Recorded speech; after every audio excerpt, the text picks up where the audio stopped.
안녕하세요. 한나TV 한나쌤입니다. 요즘 날도 춥고 오늘은 눈이 되게 많이 왔어요, 여러분. 올겨울에는 눈도 많이 오고 왠지 더 추워진 느낌이에요. 이렇게 추울 때는 집에 콕 들어 박혀서 열공하면 딱이죠. 자, 모두 오늘도 열심히 한국사 공부 시작해 보도록 하겠습니다. 오늘은 바로 교재 116페이지, 여러분 신과 함께 한능검 교재 다들 사셨죠? 자, 116페이지, 자 13강 중세의 문화 시작하도록 하겠습니다. 116페이지 13강 중세의 문화. 역시 문화 파트는 내용이 너무 방대하기 때문에 제가 일일이 다 판서로 설명하면 시간이 너무 오래 걸리기 때문에 우리가 그냥 지문으로 같이 넘어갈 수 있는 거 먼저 넘어가도록 할게요. 자, 유학의 발달. 자, 중세의 문화에서 일단 먼저 유학의 발달은 교재를 보고서 한번 같이 공부해 보도록 하겠습니다. 교재 116 맨 윗페이지를 스샷을 찍은 거예요. 자, 유학의 발달. 유학이라는 건 유교죠. 자, 유교라는 거는 임금에게 충성을 다하고 공부하고, 이제 조선 초기에는 성리학이지만 이제 고려 때는 유학은 어떤 거였냐면, 유학은 나라를 다스리는 정치적인 면으로 치국의도라고 했습니다. 나라를 다스리는 것의 도구. 불교는 나의 몸을 닦는, 몸을 다스리는. 그러니까 내가 이제 일깨우고 이렇게 좀 종교적인 이런 것이다라고 나눠서 둘 다, 불교와 유교가 둘 다 발달했다라는 거죠. 최승로의 신무 28조에 보면 유교는 치국의도, 불교는 수신의도라고 나오죠. 그러니까 유교는 정치, 불교는 종교. 이런 식으로 얘기하면 되겠습니다. 자, 2번 고려 초기 유학에 대해서 보면, 고려 초기 유학은 이게 중국으로부터 받아들여서 좀 자주적으로 유학이 발달했어요. 그러니까는 이제 우리 스타일대로 유교를 이제 받아들였다라는 거죠. 그래서 유교주의적 그런 정치나 교육의 기틀 이런 식으로 유학을 나라의 발전을 위해서 받아들였다는 거예요. 하지만 고려 중기부터는 바뀝니다. 고려 중기 유학에 별표 쳐주시고, 보수적, 귀족적. 보수적이고 귀족적인 사람들의 대표적인 이름이 여기서 우리가 김부식이 딱 떠올라야 됩니다. 이자겸, 김부식, 문벌 귀족들이 점차 보수화되는 거죠. 자기의 그런 높은 관직을 유지하면서 공부도 약간 좀 더 어렵게, 우리 아니면은 이런 공부 할 수 없어. 막 이런 식의 약간 엘리트층, 이런 식으로 좀 이렇게 귀족적으로 바뀌었다라는 거예요. 유교 경전에 대한 이해가 심화되었다. 조금 더 어려운 유교 경전을 공부하기 시작했다는 겁니다. 자, 그러면서 이제 고려 중기에 이제 점점점 사학이 발달하게 되는데, 최충 별표해 주세요. 최충이 되게 엄청나게 공부를 잘하고 엄청난 스승이었고 많은 사람들이 다 따르는 해동공자라는 얘기를 들을 정도로 쪽집게 선생님이었어요.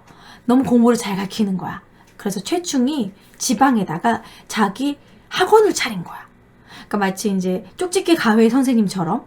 그러다 보니까 구제학당을 설립하게 됩니다. 최충이 세운 그 구제학당에서 과거 시험에 붙은 사람들이 많아지고, 야, 훨씬 더 잘 가르친대. 이러면서 사학이 발달하게 돼요. 말 그대로 사교육이 발달하게 된다. 그래서 구제학당은 사학이라고 가로치고 써주세요. 가로치고 사학, 사교육이라는 거죠. 그러면서 이제 훈고학적 고려 유학의 철학적 성격을 가미해서 어쨌든 많은 제자들이 최충을 따랐다.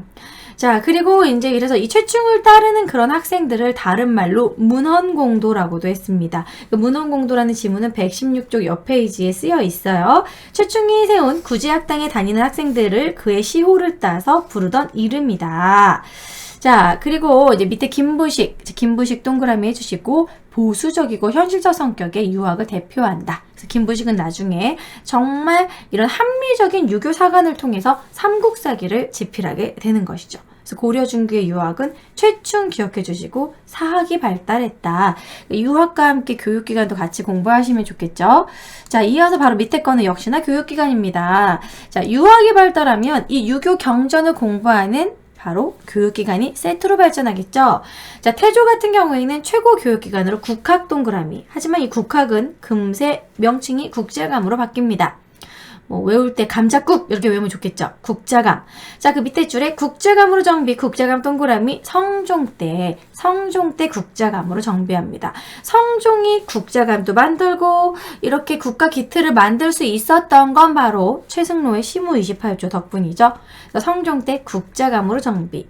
그러면 중앙교육기관은 국자감, 지방교육기관은 향교겠죠. 그쵸? 국자감은 중앙, 지방은 향교.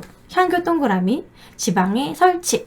그래서 이제 지방관리, 서민자제들 향교로 다니고 좀 귀족관리들은 국자감에 다녔겠죠. 그랬는데 여러분 여기서 국자감과 향교는 국가에서 만든 교육기관입니다. 관학이에요. 마치 요즘 우리나라로 치면은 국립학교, 공교육 이렇게 생각하시면 좋겠죠. 반대로 학원 같은 경우 가외나 학원은 사교육이죠. 그런 식으로 옛날에는 국가기관이 세운 교육기관은 관학이었습니다. 이 국제감과 향교는 관학이에요. 그런데 중기에는 이제 사학이 발달합니다. 사교육인 거죠. 사학, 아까 말했던 최충의 바로 구제학당. 그래서 구제를 비롯한 12도가 융성을 했는데 문헌공도가 가장 유명했다. 구제학당이 제일 유명했다. 구제를 비롯한 12도 육성, 사학 12도라고 합니다. 사학 12도. 그러니까 최충 말고도 이때 또 최충 말고 똑똑한 사람들이 많았어요. 노단, 정백월 이런 식으로 유교적으로 공부를 잘하는 그런 사람들이 자기의 그런 교육기관을 만든 거예요. 이런 사교육기관을. 그런 게 토탈 12개가 있었다. 그래서 이제 구제학당, 사학 12도라고도 합니다. 그래서 사학이 과거 합격자를 많이 내. 마치 요즘에 수능 합격자를 학원에서 많이 내면 현수 받거는 그런 것처럼. 그러면서 이제 관학이 위축되는 거야. 공교육은 거기 나오면 과거 못 붙어. 이런 식으로 위축돼. 그래서 안 되겠어. 안 돼서 관학을 진흥시킬 뭔가 방법을 모색해야겠어. 그래서 왕이 안 되겠다. 그래서 숙종 때 서적포 동그라미 해놓고 서적 외우기 쉽죠? 서적을 많이 발행하는 거야. 좀 이게 특이한 필요한 이런 서적을 전문적으로 발행을 하는 거죠. 서적포 서적 발행. 예종 때는 국자감에 전문 강좌 동그라미 7제 7개의 전문 강좌를 더욱더 만들었다. 양형고 동그라미 해주시고 양형고는 장학재단입니다. 가로치고 장학재단 이렇게 써놓으면 좋겠네요. 그러니까는 장학금도 많이 주고 어려운 사람들에겐 장학금을 주는 식으로 이때 무슨 고로 끝나는 게 다 이런 재단 이런 게 있었거든요. 마치 재위보 무슨 보 이런 것처럼 그렇게 양형고라는 장학재단을 만들었다.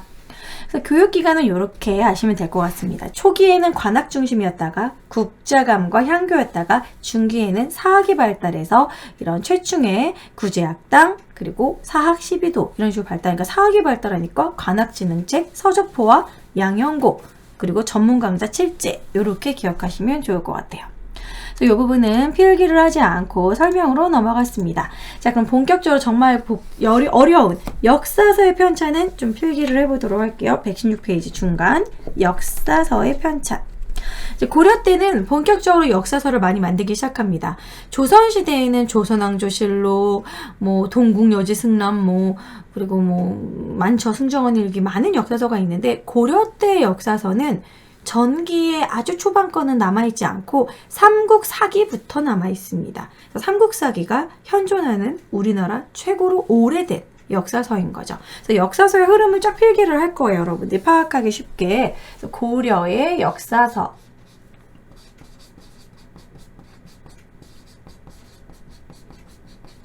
고려의 역사서. 잠시만요. 펜이 좀 안 나와서 뒤집어 볼게요.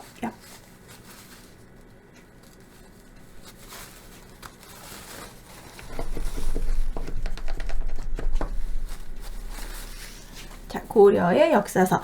자, 이렇게 쭉 흐름으로 파악을 해보도록 하겠습니다. 자, 앞에 전기,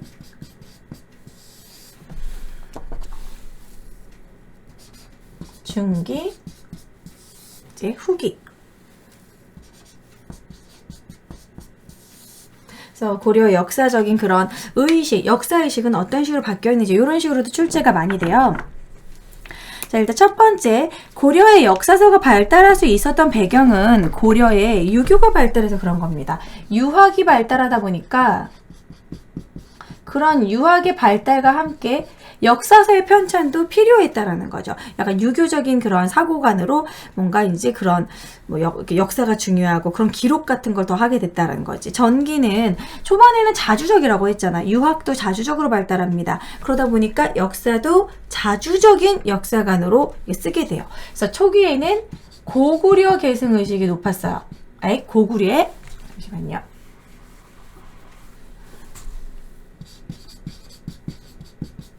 고려라는 이름 자체가 고구려를 이어받은 거 아닙니까? 그래서 초반에는 고구려 계승의식이 높았다. 그래서 되게 자주적으로 역사를 기록했다라는 거죠. 그거 중에 그 대표적인 역사서가 고려왕조실록이라는 게, 조선왕조실록처럼 고려도 고려왕조실록이 있었어요. 국가에서 기록을 했어요. 하지만 안타깝게도 소실되었다. 있지 않습니다. 현존하지 않아요. 이런 게 초반에는 그런 게 있었다라는 거고, 이제 중기부터는 남아있죠. 중기는 좀 우리가 유교적인 것이, 유학적인 공부가 약간 좀 보수적, 귀족적으로 바뀌었다고 했잖아요. 그러면서 역사를 인식하는 부분도 조금 신라 계승의식으로 바뀌게 됩니다. 김부식은 신라 계승의식이 높은 그런 역사서를 썼죠. 신라 계승의식이 높아지고 대표적인 게 삼국사기다. 자, 삼국사기 김부식이 썼고, 현존하는 가장 오래된 역사서, 우리나라 현존하는 최고의 역사서, 옛고자를 써서 가장 오래된 역사서고, 그리고 김부식은 약간 유교적인 합리주의 사관에 따라서 그것을 사건의 나열 중심으로 썼어요. 그러니까 본인의 생각, 뭐 이야기, 그랬더라, 막 과장되는 그런 이야기 없이 사건별로 이렇게 좀 나열하듯이 썼습니다. 마치 사마천의 사기가 썼던 식으로. 사마천의 사기가 기전체로 되어 있거든요. 그러니까 기전체라는 거는 뭔가 인물 중심, 사건 중심 이렇게 나열해서 쓰는 게 바로 기전체입니다. 그래서 김부식이 이건 인종 때 쓰게 됐고, 그리고 기전체로 서술했다라는 거. 기전체로 서술을 했다. 그래서 이제 김부식의 삼국사기는 워낙 중요하고 시험에서 잘 나오니까 한 개 더 쓰자면 유교적인 합리주의 사관에 맞춰서 유교적인 합리주의 사관이라고 한다. 유교적 합리주의에 맞춰서 기전체 서술을 했다. 그래서 이 부분은 어떻게 외워주면 좋냐면, 기전체, 전자, 김부식, 그리고 인종 때 만들었다. 그래서 삼국사기는 전부인 이렇게 외워주면 좋아요. 전 그렇게 외웠습니다. 전부인, 전부인. 삼국사기는 전부인 이렇게 해서 기전체, 김부식, 그리고 인종 이렇게 해서 인종까지 굳이 못 외우셔도 전부 이렇게 외워주시면 될 것 같아요. 우리나라 역사 전부. 자, 그다음 후기로 넘어가면은 역사서를 엄청 많이 쓰게 됩니다. 후기에 쓸 내용이 많아요. 잠시 이거를 좀 당겨서 얍!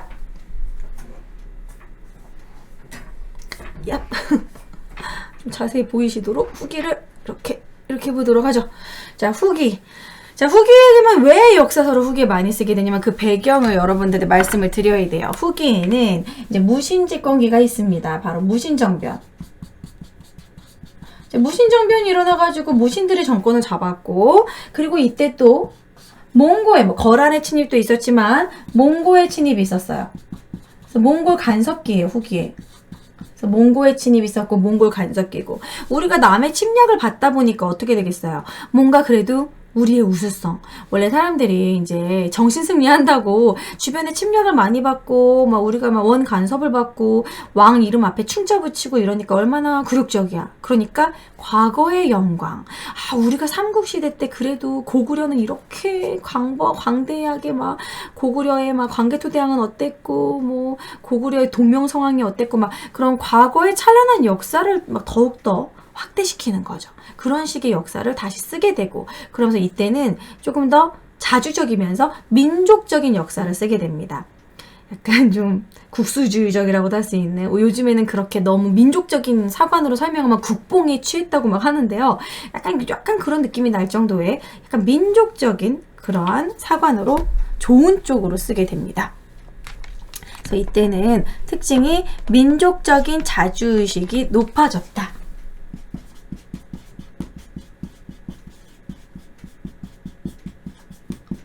우리는 뭔가 우리가 스스로 해왔고, 우리 민족이 좀 우수한 민족이고, 막 이런 식의 자주의식이 높아졌다라는 거죠, 후기에는. 그래서 그거 쭈루룩 보면은 순서대로 이제 써볼게요. 동명왕편. 동명왕편은 바로 동명성왕.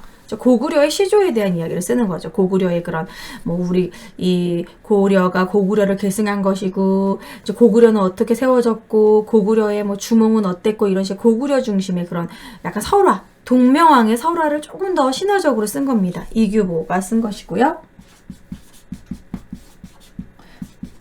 고구려를 계승하는 그런 고구려 계승 의식이 강한 그런 역사서입니다.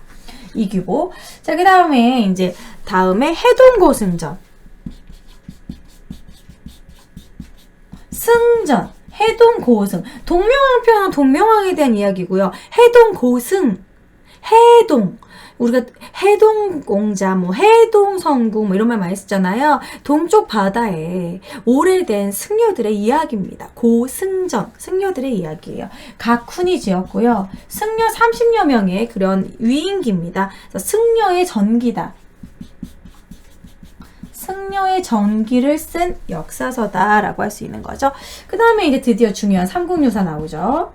우리가 삼국유사와 삼국사기를 헷갈리시면 안 됩니다. 삼국유사. 자, 삼국유사는 이련이죠. 삼국유사에 이응 들어가잖아요. 이응. 그거 기억하셔가지고 이련으로 해주시면 좋아요. 이련. 이련 왠지 스님 같죠? 이응. 응. 유사. 삼국사기는 이응이 안 들어있으니까 이제 사부님 이렇게 외워도 되고 삼국사기. 아, 이것도 사자 들어가는구나. 어쨌든 이응이 안 들어가면 김부식.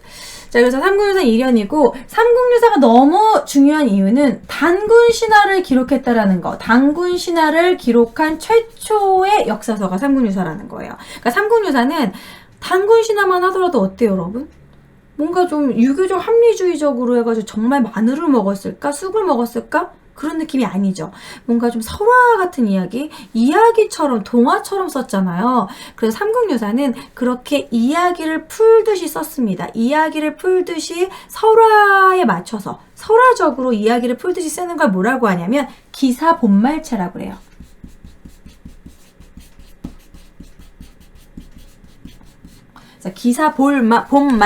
본말체 이렇게 해서 일본어로 저는 외웠었거든요. 예전에 이련은 일본 이런 식으로 기사본말체. 삼국유사 일본. 그래서 이련은 기사본말체. 그래서 단군신화. 삼국유사에 단군유사 들어가 있는 건 너무너무 중요해서 아마 알고 계실 거예요. 그 다음에 몇 개만 더 적을게요. 제왕운기. 자, 제왕운기 같은 경우에도 역시나 단군 이야기가 쓰여져 있습니다. 그래서 이거는 이승유가 썼고 단군부터 해가지고 막 발해까지 역사를 막 얘기하는데 특히 발해는 고구려를 자꾸 고구려로 오는 왜 고구려라고 쓰는 거야? 네, 고구려를 계승했다고. 발해는 고구려 계승의식이 강한 나라다. 발해는 고구려를 이은 나라다. 이런 식으로 이승유도 약간 자주적인 그런 역사서 썼다라는 거예요. 제왕운기는 단군부터 발해, 특히 남북국에 대한 이야기를 썼다라는 거. 근데 마지막에 이제 사략. 완전 고려 말에 지은 건데 사략은 성리학적인 그런 유교적인 관점에서 쓴 역사서예요. 사략은 이재현. 그래서 성리학적 유교 사관이 나타나는 역사서다. 이 사략. 자, 그래서 이렇게 역사서를 정리할 수 있습니다. 워낙 많죠. 근데 정말 중요한 거 위주로 정리한다면 사실 없는 것에 대해서는 문제가 나오지 않을 거예요. 그래서 이제 신라계승이죠. 중기부터 이제 고려가 약간 보수적으로 바뀐다고 했잖아요. 그러니까 그런 보수적인 거에 맞춰서 세트로 보수적이니까 고구려 계승의식보다는 신라계승의식 이런 식으로. 그래서 이제 삼국사기 너무 중요합니다. 삼국사기 김부식 너무 중요하고 그리고 우리나라 최고 가장 오래된 요건 아니고 오래된 역사서고 기전체 서술을 했다라는 거. 그래서 인종 때까지 외워줄 수 있겠죠. 전부인 이렇게 외워주시고 유교적 합리주의 사관에 맞춰서 그런 인물 나열식으로 사건만 최대한 자기 생각을 좀 배제하면서 그렇게 쓰려고 노력을 했다라는 거. 삼국사기 가장 오래된 역사서니까 중요합니다. 자, 후기에는 주변에 침략도 있고 무신정변 시기에 민족적인 자주의식이 높아졌다. 그래서 동명왕편 이거만 보더라도 고구려 계승의식 뭔가 자주의식이 높아졌다는 걸 알 수 있겠죠? 해동 고승전, 승려들의 이야기. 삼국유사, 여기 별표해 주시고 너무 중요하죠? 삼국사기, 삼국유사가 제일 중요합니다, 사실. 자, 이련, 일본, 기사본말체, 단군신화, 제왕운기는 발해를 고구려 계승으로, 발해는 고구려 계승했다는 걸 특별히 강조해서 썼고, 사략은 이재현, 성리학적 유교사관. 나머지는 쭉 읽어보시고요. 삼국유사 삼국사기 요거는 반드시 외워두시면 좋을 것 같습니다. 이 전반적인 거 뭐 동명왕평, 해동고승전, 제왕운기 이 모두가 사실 후기에 해당하거든요. 그래서 외울 때 삼국사기만 중기로 기억하고 나머지 동명왕평, 해동고승전, 제왕운기 얘는 3명은 뭔가 자주적인 역사서고 고려 후기에 쓰여졌다. 사략은 이제 조선시대로 넘어가는 시기에 쓰여진 거. 이지연이 대표적인 신진사대부거든요. 그러면서 이제 그런 성리학을 공부했던 사람인데 사략은 나중에 쓰여진 것이고 과도기에 그래서 이렇게 제왕운기, 해동고승전, 동명왕편은 후기에 민족적인 그런 역사서였다. 이렇게 기억하시면 될 것 같고 자, 그 다음에 여기 빈칸이 좀 남으니까 여기다가 성리학의 전례도 간단히 한 줄만 써보도록 할게요. 자, 이 시기에 이제 유교가 발달하면서 성리학도 원나라로부터 전래되기 시작합니다. 고려 말에. 자, 성리학은 어디서 전래되었느냐? 원나라에서 학문적으로 교류를 하는 망건당이라는 곳이 있었어요. 저는 이렇게 공부했었거든요. 망건당. 얼마나 책을 많이 읽었길래 만권을 읽었나? 이런 식으로. 만권의 책을 읽을 정도로 사람들이 공부를 많이 했던 곳이다. 그래서 원나라에서 성리학을 받아들인 곳은 만권당인데, 이 만권당에서 이제 안양이 받아들이게 되죠.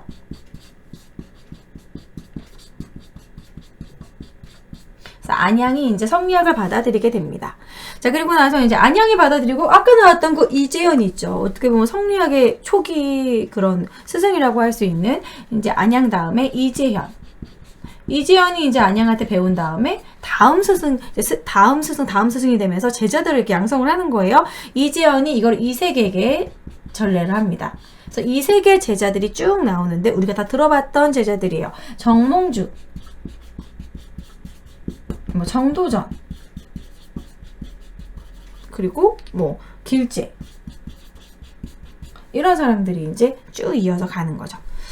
자, 그래도 이런 이재현, 이색, 정몽주 이런 사람들 모두 다 신진사대부였고 신진사대부들이 성리학을 받아들이면서 이 성리학을 조선 통치 이념으로, 조선 건국 이념으로 받아들였다는 거죠. 신진사대부들이 조선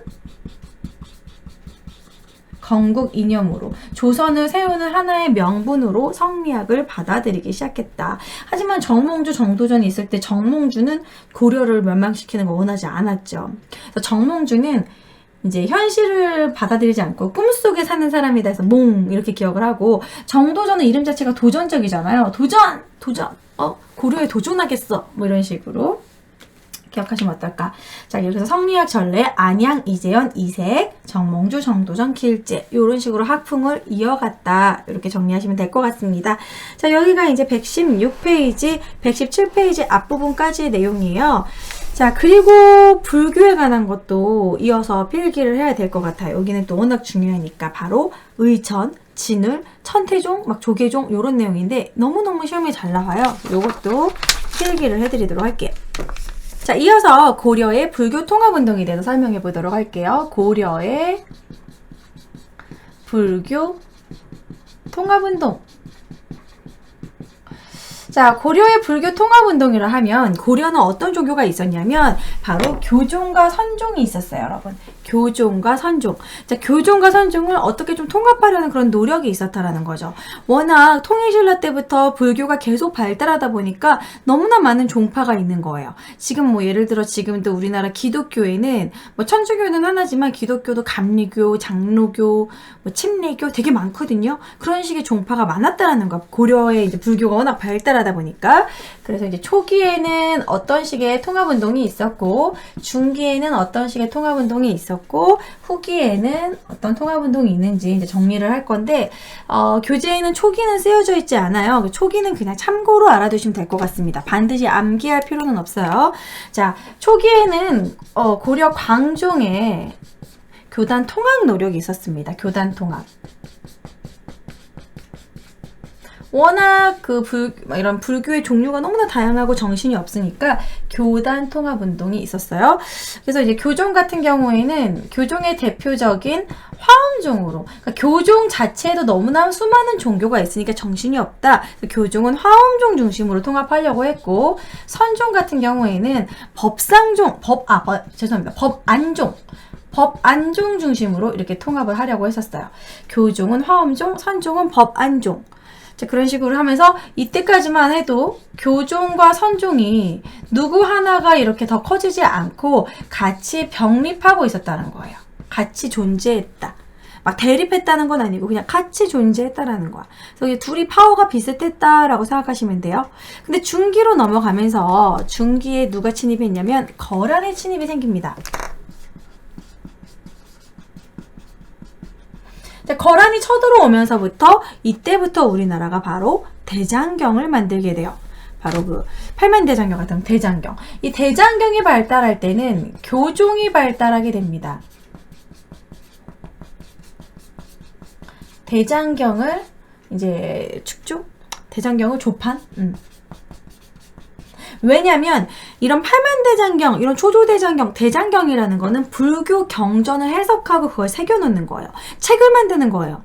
그걸 가지고 이제 책 찍어내는 나무 판때기를 만드는 거잖아요. 그러려면 제대로 된 경전 연구가 있어야 되는 것이고 수많은 불교 경전을 이렇게 모으는 작업을 해야 돼요. 그거 자체가 교리를 연구하고 공부하는 거가 되는 거죠. 그래서 교리를 연구한다. 교리 연구, 교종입니다.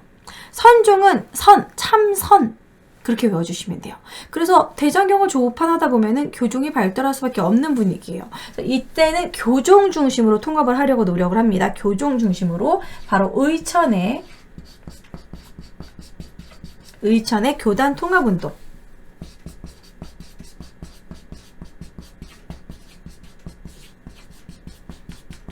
의천 같은 경우는 교종 쪽에 승려인데 의천이 이제 천태종을 창시하면서 교종에서도 천태종을 창시하면서 이제 뭔가 교종과 선종을 뭔가 하나로 아우르려는 그런 노력을 하죠. 의천, 천태종 너무너무 외우기 쉽죠. 이 이름 참 잘 지었어요. 의천, 천태종 이렇게 외워주시면 돼요. 그래서 우리가 의상대사와 의천을 절대 헷갈리면 안 됩니다. 의천은 천태종이에요. 그리고 교종이고 천태종을 창시해서 의천이 중요시했던 그런 수행 방법이 바로 뭐냐면 첫 번째가 교관, 겸수, 교리를 연구하면서 겸한다. 수양을, 마음의 수양을 겸한다. 교리만 연구하는 것이 아니라 뭔가 수행해야 된다. 수양까지 해야 된다. 이런 거예요. 그러니까 뭐랄까 이론과 실천을 동시에 해야 된다. 이론을 교리를 공부했으면 실제로 행해야 된다. 수행해야 된다. 이런 거예요. 이론과 실천을 동시에 해야 된다. 쓸까? 교관겸수는 이론 플러스 실천. 이렇게 기억하시면 될 것 같고 그 다음에 두 번째 했던 게 내외겸전 한문이에요. 내외겸전 내적인 것도 가꿔야 되지만 겸해야 된다. 뭐를 외적인 것도 그러니까 내적인 것과 외적인 것을 겸해서 연구해야 된다. 공부해야 된다. 뭔가 그런 교리를 닦아야 된다. 뭐 이런 거예요. 내외를 겸해야 한다. 이건 뭐 말 그대로 내적인 것과 외적인 거. 이것도 역시 교리 같은 거 공부했으면 또 수행 바깥에 겉으로 내가 실천해야 된다. 위에 거랑 같은 내용이죠. 그러니까 교리 연구와 실제적인 실천을 중요시했다고 생각하시면 돼요. 의천의 천태종. 의천이 천태종을 창시하면서 선종을 교종 중심에서 통합하려고 했다. 여기서 이제 교종 중심이라는 겁니다. 교종 중심으로 통합을 하려고 했다. 자, 그 다음에 옆으로 넘어가서, 자, 후기로 넘어갑시다. 자, 후기는, 자, 보시면 후기는 이제 거란 침입 이후에 어느 시기냐면, 무신집권기예요. 무신집권기면서, 이제 몽골 침입기죠. 몽골 침입. 무신이 집권하고 또 몽고도 침입이 오는 그런 어수선한 분위기입니다. 그러다 보니까 일단 무신이 정권을 잡았어. 근데 무신들 입장에서 교종을 좋아할까? 교종은 좀 공부를 많이 시키잖아. 싫은 거야. 그래서 이제 무신들은 그냥 깨달음만 얻으면 되는 선종을 더 좋아했어요. 일단 교리적으로 심플하고 간단하니까 깨달음만 얻으면 되니까 뭐 경전 연구 공부하는 거 싫은 거예요. 그래서 이제 이때는 무신들의 그런 후원에 따라서 선종이 발달합니다.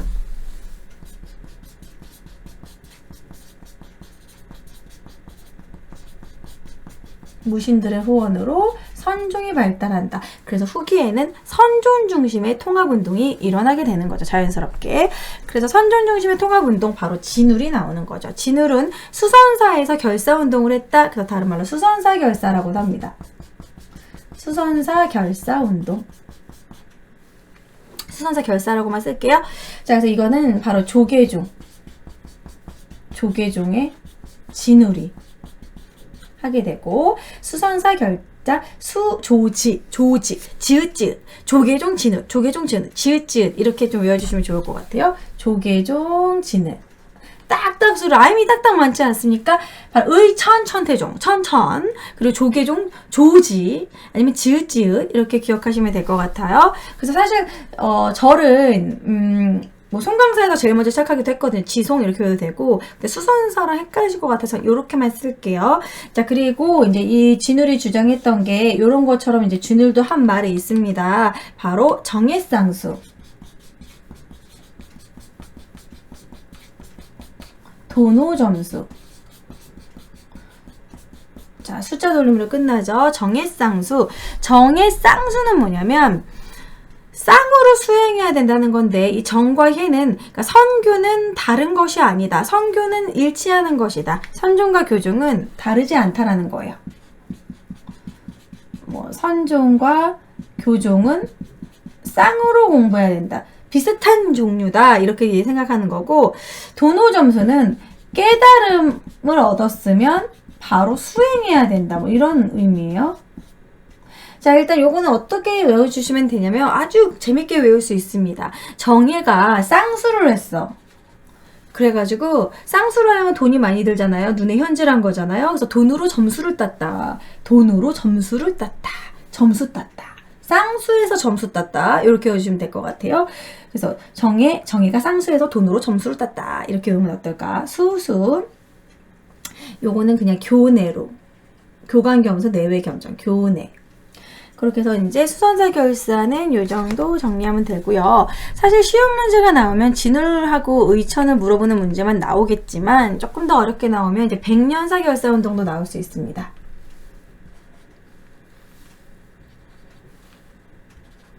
백년사 결사 운동. 자, 백년사 결사운동. 백년사 같은 경우에는 바로 역시 천태종의 요새인데요. 여기서 좀 많이 어려워하는 학생들이 있어요. 요새는 천태종인데, 천태종이면은 여기 나오는 이 천태종이잖아요. 그러면은 요새는 교종승려인가? 라고 생각하는데, 그치만 요새가 주장했던 것은 교관겸수 내외겸전보다도 훨씬 더 참회, 조금 훨씬 더 선종스러운 그런 주장을 합니다. 그러한 신앙을 갖고 있는데, 천태종의 요새는 법화신앙을 중요시했어요. 법화신앙이라는 거는 법화경을 외우고 완벽하게 외우고 하루에 절을 몇 번을 하고 막 이런 식의 좀 뭐 불경을 외우고 절하고 참회하고, 아무튼 참회를 되게 강조했어. 그래서 요새 같은 경우에는 오히려 선종 승려들이 훨씬 더 많이 따랐거든요. 그래서 요새는 교종 중심이라 하긴 좀 애매하고, 천태종이긴 하지만 천태종의 성격이 많이 변한 스타일이라서 교종과 선종이 거의 합쳐진 거라고 그렇게 이해하시는 게 좋습니다. 이제 법화신앙, 참회강조.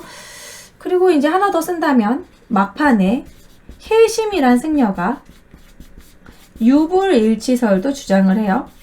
유불일치설은 여러분 아주 심플하게 이렇게만 기억하시면 됩니다. 유불일치설, 유교, 불교 다르지 않아. 유교, 불교 결국 같은 거야. 같은 맥락으로 이해할 수 있어 라고 혜심이 유불일치설을 주장을 합니다. 그렇기 때문에 이 신진사대부들이 이제 유교, 성리학을 받아들이는 토대가 됐다라는 거죠. 이거 유불일치설은 성리학 수용의 토대가 됐다. 기초 베이스가 됐다. 이렇게 정리하면 될 것 같습니다. 가장 심플하게 정리해봤어요. 자, 의천은 천태종, 교관겸수, 내외겸장, 교내. 그리고 이제 선종, 후기에는 선종이 발달하게 되는데, 선종 중에서도 수선사 결사운동. 수선사 결사운동, 조계종 선종이에요. 조계종의 진울, 조지, 정예가 쌍수해서 돈으로 점수 땄다. 이렇게 꼭 외워주시고, 백년사 결사는 조금 어렵게 나오면 낼 수 있는데, 백년사는 요새, 천태종의 요새. 백년사 청태종, 요거는 아까는 천천이었잖아요. 얘는 백천. 숫자로 생각하시면 될 것 같아요. 백천. 그리고 요새. 요새는 법화신앙 참회. 요새는 참회만 기억을 하세요. 그래서 참회? 그러면은 천태종이지만 훨씬 더 선종적인 그러한 뭐랄까 수행을 더 중요시했구나. 그래서 교종선종이 거의 합쳐진 거라고 보시면 되고, 혜심은 유불일치설 기억하시고 이것 때문에 성리학을 받아들일 수 있었겠구나. 이렇게 정리하시면 될 것 같습니다. 이어서 고려의 대장경 간행에 대해서도 설명해 보도록 할게요. 고려의 대장경 간행. 고려하면 바로 팔만대장경이죠. 고려의 대장경 간행. 하지만 팔만대장경 말고도 많은 대장경을 만들었습니다. 없어져서 그렇지. 그게 불타지 않았으면 엄청난 문화재가 됐을 텐데요. 자, 고려의 대장경 간행 첫 번째 초조대장경이 있었습니다. 초조대장경. 처음, 기초의 처음으로 제조한 대장경이란 소리예요. 이런 초조대장경을 보완해서 만든 것이 속장경입니다. 속장경. 우리가 무슨 영화가 나오면 무슨 소편이라고 그래요. 뭐뭐의 소편. 그게 바로 속이거든요. 그런 속자예요. 속장경. 초조대장경의 해설서예요. 그 다음에 이제 세 번째 만든 게 요거 두 개 다 불타버렸거든요. 그래서 또 만든 거예요.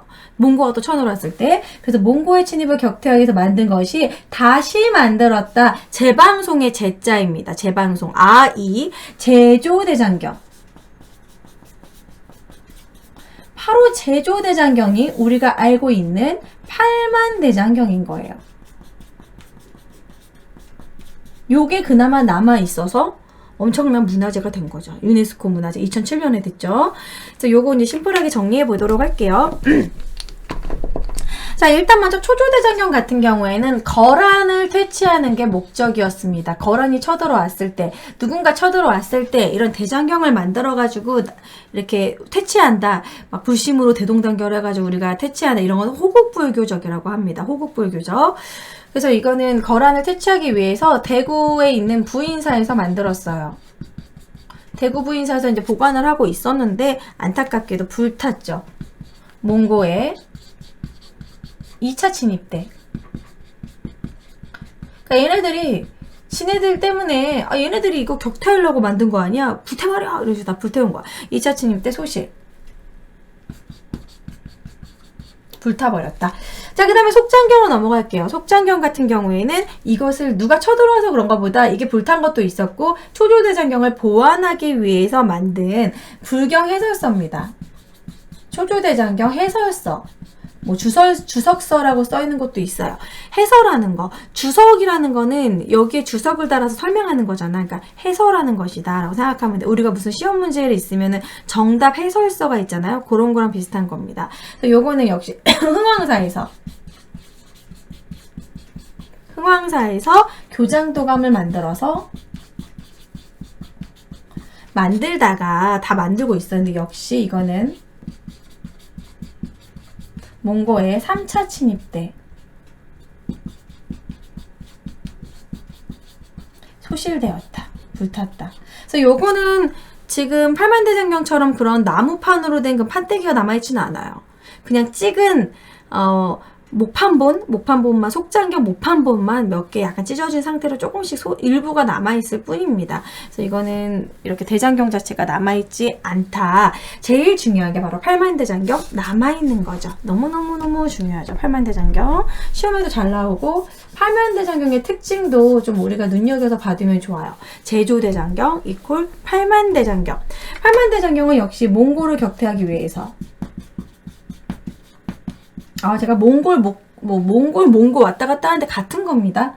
근데 흔히 요즘에 몽골이라고 나오더라고요. 제가 배울 때는 몽고라고 했었는데, 자, 몽골을 격퇴하려고 하는 좀 뭔가 이런 호국불교지, 여긴. 그래서 강화도의 최후가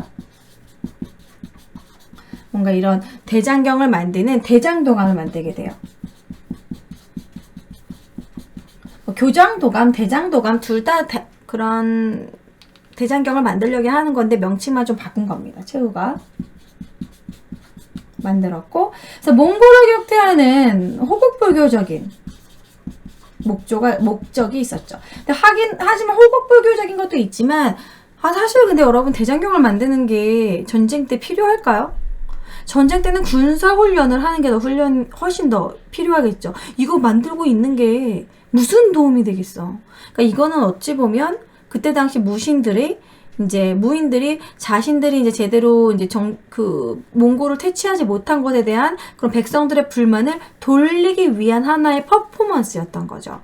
뭐랄까, 민심 수습용.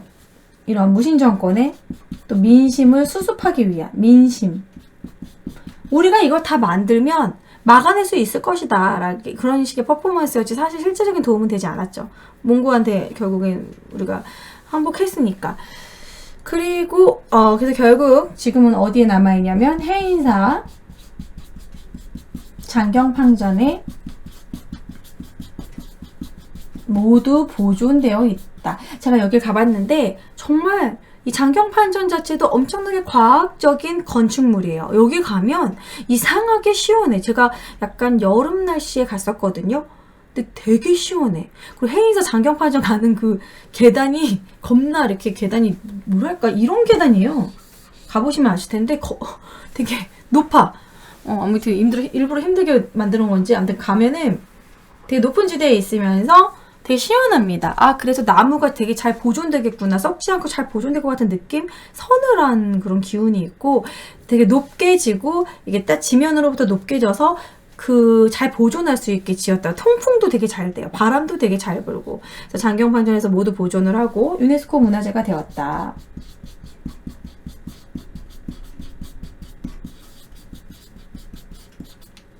그래서 요거는 우리가 사실 팔만대장경이 제일 중요하진 하지만 팔만대장경을 만들기 전에도 2차례나 만들었다라는 걸 기억하자라는 부분에서 초조대장경은 처음이니까 초조, 그 두 번째 속편 다시 만들었다 제예요. 그리고 당연히 순서가 우리가 굳이 외우지 않아도 이해할 수 있겠죠. 처음이니까 초, 그리고 초기 할 때 초, 그 다음에 그거의 속편, 다시 또 만들어서 제조대장경이 바로 팔만대장경이라는 부분. 그리고 초조대장경은 불탔다. 대구 부인사에서는 불탔다. 속장경도 불탔다. 팔만대장경이 제일 중요합니다. 몽골 격퇴하기 위해서 만든 호국불교적인 성격이고, 그러니까 뭔가 불심으로 나라를 구하겠다. 민심수습용으로 만든 것이기도 하다. 그래서 대장도감을 만들었고, 그리고 해인사 장경판전에 보존되어서 지금 유네스코 문화재가 되었다. 그리고 혹시라도 팔만대장경이 워낙 중요한 문화재다 보니까 조금 어렵게 문제가 나올 수 있다면 팔만대장경의 특징에 대해서 나올 수도 있으니까 조금 더 설명을 해드릴게요. 자, 팔만대장경은 이렇게 생겼습니다, 여러분. 글씨 봐봐요. 요거를 나무에다가 하나하나 사람이 새겼다고 생각해보면 와, 진짜 대단하다. 그리고 이 팔만대장경은 진짜 오탈자가 거의 없대요. 거의 이 8만 개 중에 약 8만 개잖아요. 이 중에 진짜 몇 개 없을 정도로 오탈자가 거의 없고 아주 과학적인 문자, 글씨고, 그리고 심미적으로도 아주 아름답다라는 거야. 유네스코에 지정되지 않을 수가 없는. 그리고 이 나무 보면 양쪽에 판때기가 딱 이렇게 또 한 번 더 딱 받쳐주는 게 있는데 요것이 뒤틀림을 방지하고요. 그리고 이제 내 귀퉁이에 쇠를 이렇게 박아놨잖아요. 그것이 있음으로써 요거를 딱딱딱 켜켜이 나왔을 때 딱 맞닿지 않게, 통풍이 돼야지만 썩지 않잖아요. 딱 맞닿지 않게 약간 들뜨도록 이 내 귀퉁이에다가 이거를 쇠로 박아놨다라는 거. 그리고 또 좋은 점이 대단한 게 이 옆면에 보면은 옆면이 여기 이렇게 쓰여 있잖아요. 옆면에 이게 몇 권이고 이게 어떤 책의 내용이고 몇 권이다 이런 것까지 써놨다라는 거예요.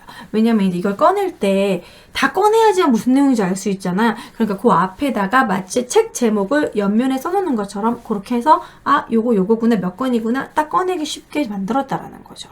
일단 이 글씨 모양 자체가 대단하지 않습니까? 정말 우수한 문화재다라는 거. 팔만대장경 어디다 내놔도 대단한 문화재죠. 제조대장경, 팔만대장경. 그래서 시험에 잘 나올 수 있으니까 팔만대장경의 특징, 그리고 이렇게 흐름별로 좀 파악해 두시면 좋을 것 같습니다. 그래서 팔만대장경까지 했고요. 교재 117쪽에 있는 도교와 풍수지리설은 이제 교재를 보면서 설명해 보도록 할게요. 자, 제가 제조대장경, 팔만대장경까지 설명을 했고, 자, 117페이지. 아이고. 네. 이렇게 해서, 잠시만요. 글씨를 좀 키워서 설명해 보도록 하겠습니다. 얍.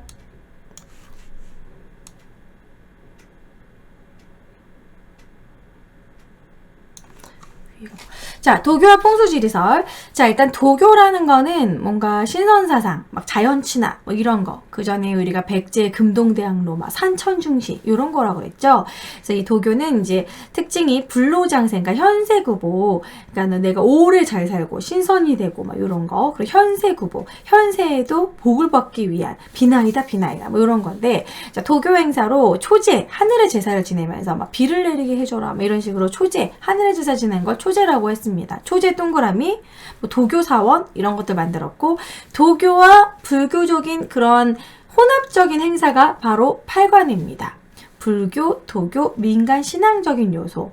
뭔가 우리 한 해를 이렇게 우리를 이렇게 잘 굽어 살펴줘서 고맙다. 잘 살기 위한 그런 하늘에 빌기 위한 하나의 제사의 용도, 뭐 이런 걸 합쳐진 게 팔관입니다. 그래서 불교, 도교, 민간 신앙. 불교, 도교적인 그런 행사도 하기도 했다. 고려 때는 그렇게 도교에 대한 탄압이 없었죠. 그 다음에 2번 풍수지리설. 자, 풍수지리설도 너무 중요합니다. 풍수지리설은 뭔가 이런 풍수지형에 따라서 인간의 기륭화복에 영향을 끼친다는 거죠. 여기는 명당, 뭐 여기는 길지, 하지만 여기는 명당이 아닌 되게 좀 풍수지리적으로 안 좋은 곳이다, 흉한 곳이다, 막 이러잖아요.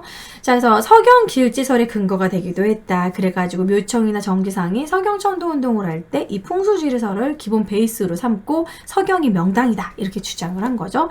역시 북진정책도 이 서경 길지설과 관련이 있죠. 우리가 평양으로 수도를 옮겨서 북진정책을 추진해야 된다. 그랬고, 그리고 나중에 이제 고려 말에 한양을 수도로 하게 되는 것도 풍수지리설의 영향을 받습니다. 그리고 남경을 설치하거나 뭐 이런 것도 풍수지리설의 영향이다. 이런 산천의 모양, 풍수의 모양이 인간의 기륭화복에 영향을 끼치는 그런 게 풍수지리설이다. 그렇구나. 이렇게 알고 넘어가면 될 것 같아요. 그 다음에 117쪽 맨 밑에 부분. 과학기술의 발달 부분에서 이런 인쇄술과 제지술 이런 부분은 그냥 교재 보고 넘어가도록 할게요. 자, 과학기술의 발달, 인쇄술과 제지술의 발달. 자, 초기 목판 인쇄술 대장경 만든 거 다 설명했고, 후기에는 이제 목판 인쇄물, 이런 목판에 나무에다가 새겨가지고 대장경을 만들었어요. 하지만 단점이 있습니다. 너무나 인력이 많이 낭비가 돼요. 그러니까 하나의 책을 만드는데 다 하나하나 새겨야 돼. 사실 한문도 한 번 새겨놨으면 재활용하면 좋잖아요. 그래서 금속활자를 만들게 되는데, 금속활자는 이렇게 쇠에다가, 철에다가 이렇게 하나하나 많이 쓰이는 이렇게 한문을 여기다 새기는 거야. 새긴 다음에 그거를 맞추는 거야. 그 책을 하나 만들면 그 한문을 갖다가 사용해서 막 조립을 하는 거야. 그러면 한 번만 활자를 이제 이렇게 만들어버리면 그 판에다가 딱 조합을 하면은 금방금방 만들 수 있겠죠. 하나하나 새기는 것보다. 그래서 훨씬 더 목판 인쇄물보다 빨리 책을, 여러 권의 책을. 그러니까 이 기존의 팔만대장경 같은 대장경은 한 권의 책을 여러 장 하는 데는 유리했지만 여러 권을 만들 수는 없었어요. 그때마다 다 새겨야 되니까. 하지만 금속활자 인쇄물은 여러 책을 적게 인쇄할 수 있었다라는 거죠. 여러 책을. 그래서 금속활자 인쇄물 중에서 이제 어쨌든 최초가 상정고급 예문입니다. 상정고급 예문. 하지만 지금 현존하지 않고 직지심체오절이 가장 오래 유지된, 지금 현존하는 거죠. 그래서 직지심체오절 별표해 주시고, 안타깝게도 프랑스에 보관하고 있다라는 거. 그래서 프랑스가 지금 우리가 훨씬 더 잘 보관하고 이거를 우리나라로 옮기는 과정에서 훼손될 것 같다고 해서 안 주고 있지만, 가지고 올 수 있는 방법이 없을까요? 직지. 아무튼 너무 중요하다. 최고의 금속 활자본이다. 최고, 가장 오래된 금속 활자본이라는 거. 상정고급 예문은 없으니까 이게 가장 오래된 거겠죠? 어쨌든 상정고급 예문도 만약에 있었다면 가장 더 오래된 거겠죠. 자, 그 다음에 이만큼 우리나라가 이런 인쇄물에 발달한 나라였다라는 겁니다. IT 국가가 그냥 된 게 아니겠죠? 그래서 재지술, 이게 은쇠물이 발달할 수 있었던 건 그 종이가 남을 수 있었던 건 그 종이의 질이 너무 좋아서 그런 거겠죠. 당나무로 종이를 주로 만들려고 권장했고, 당나무, 종이 제작 관청, 종이 제작 관청이 있었다라는 거, 그리고 서적포, 서적포는 서적 간행 담당. 그래서 서적포 아까 나온 거죠. 관악지능체계. 그래서 이제 재지술 발달, 당나무, 서적포 설치 이 정도 기억하시면 될 것 같아요. 자, 그러면 이제 뒷장으로 넘어가면 118쪽에 귀족 문화의 발달 이래가지고 건축과 조각이 나옵니다, 여러분. 건축, 조각, 그리고 청자. 그 부분은 너무너무 중요해요. 그래서 이 부분도 한번 오늘의 마지막으로 필기를 해보도록 하겠습니다. 자, 이어서 귀족 문화 발달에 대해서 설명해 보도록 하겠습니다. 귀족 문화 발달, 고려의 귀족 문화 발달. 고려적, 고려의 귀족 문화 발달. 자, 첫 번째 고려의 귀족 문화 발달은 바로 건축 부분입니다. 건축은 주로 궁궐 아니면 사찰 중심으로 발달을 하게 되는데, 전기에는 뭐가 유행하냐면 주심포식이 유행하게 돼요. 주심포식. 자, 주심포식이 유행을 하는데, 안타깝게도 여기서 중요한 게 전기에 있는 건축물은 거의 다 몽골의 침입 때 소실되고, 워낙 고려가 주변 외부 침략이 많았기 때문에 현존하는 게 없습니다. 현존하는 게 없어요. 그리고 이제 후기에는 뭐가 발달하면 다포 양식도 발달하는데, 이 주심포식이 완벽히 없어진 게 아니겠죠. 그래서 후기에도 역시 주심포식이 있고, 주심포식도 있고, 다포 양식도 있어요.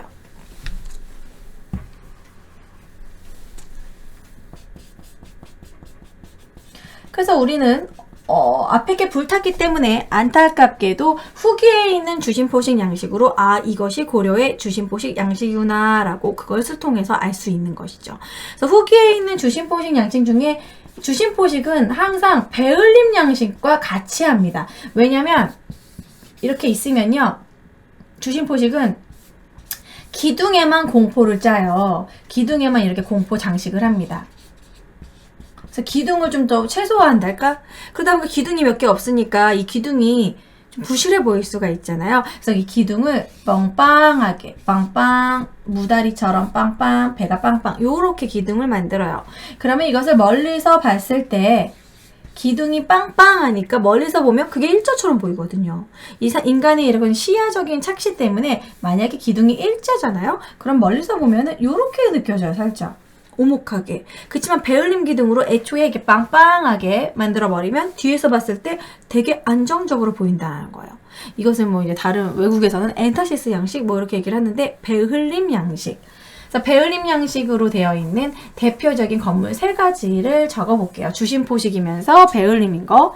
그 중에 너무너무 중요한 게 우리나라에서 가장 오래된 건물. 그것이 고려 건물이다. 가장 오래된 건물. 뭐 증축된 것이 아니라 그 건물 그 자체가 가장 오래된 거. 나머지는 거의 다 조선시대 때 다시 한번 재건하거나 증축하거나 한 거지, 증축하지 않고 그냥 남은 거 중에 가장 오래된 건 이게 제일 오래된 거예요. 고려 때 거. 그래서 봉정사, 극락전. 아무래도 우리나라 목조 건물이니까 거의 다 썩거나 불탔죠. 주로 화재로 인한 전소가 많았는데 주심포식 양식. 자, 3가지 중에서 봉정사, 극락전. 봉정사, 극락전 가장 오래된 것이다. 가장 오래된 거. 이것도 역시 최고입니다. 가장 최고. 오래됐다. 자, 그 다음에 두 번째. 너무너무 많이 들어본 유명한 절이 있죠. 바로 부석사 무량수전. 너무 예쁜 절이에요. 부석사 무량수전. 이 건물 자체도 너무 가면 이쁩니다. 그 다음에 세 번째가 수덕사 대운전. 저는 개인적으로 이 건물은 우리나라에서 진짜 주심포식 양식을 갖고 있는 대표적인 건물이고 너무나 아름다운 건물이고 좀 외워주시면 좋을 것 같아요. 봉정사, 극락전, 봉극, 부모, 수대, 수석사 대운전. 3가지는 꼭 외워주세요. 주심포식. 다포는 몇 개 없거든요. 하나밖에 없어요. 다포는 고려 후기에 유행을 하게 되는데 원나라의 영향을 받아서 좀 다소 화려해집니다. 원래 중국 건물이 엄청 화려하잖아요. 다포는 아까 제가 말한 주심포 사이사이에 공포를 2개씩 더 짜. 되게 화려하게 짜. 그래서 이게 다포 양식 대표적인 게 이게 북한 쪽에 있을 거예요. 성불사 응진전. 성불사 응진전. 성불사 응진전이 이제 다포 양식이다.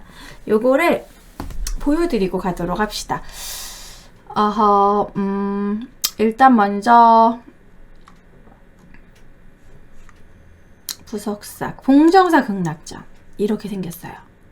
아주 단촐하죠? 기둥 4개만 딱 있고 심플합니다. 그 4개 위에만 공포가 있어요. 기둥이 이렇게 막 꾸며놓은 이렇게 이런 십자 모양으로 꾸며놓은 이게 공포예요. 그 다음에 부석사 무량수전 역시 공포가 이렇게. 그래도 그 봉정사 극락전보다는 조금 크죠. 부석사 무량수전 너무 잘 지은 목조 건물입니다. 그러니까 이게 그 중축을 한 건 어딘가 좀 뭔가 요즘에 지은 딱 느낌이 나잖아요. 근데 옛날 거는 그 원목의 빛바램이 너무 멋있는 거야. 그러니까 이 공포도 막 파란색, 빨간색 막 요즘에 색칠해 놓은 건 예쁘지 않아요. 이렇게 옛날 그대로가 진짜 이런 앤틱한 게 예쁜 거죠. 이런 그대로 보존하는 것 자체가 예쁘죠. 그 다음에 수덕사 대웅전. 수덕사 대웅전은 더욱더 심플하게 맛배지붕으로 되어 있습니다. 이것도 역시 나무가 다 빛바랜 그대로 되어 있죠. 딱 누가 봐도 오래된 느낌. 수덕사 대웅전. 요 3개가 모두 주심포 양식. 기둥에만 뭐가 이렇게 짜있죠. 아직도 주심포랑 다포가 좀 이해가 안 된다. 그러면 이제 성불사 응진전과 딱 비교하면 아실 겁니다. 자, 성불사 응진전 사진이 좀 요거밖에 없는데 이게 북한 거라 사진이 많지가 않더라고요. 보면 이 기둥 위에 공포가 샥샥샥샥 중간에 막 다양하게 있어요. 공포 사이에 지금 기둥과 기둥 사이에 공포가 한 2개씩 더 있는 느낌이랄까?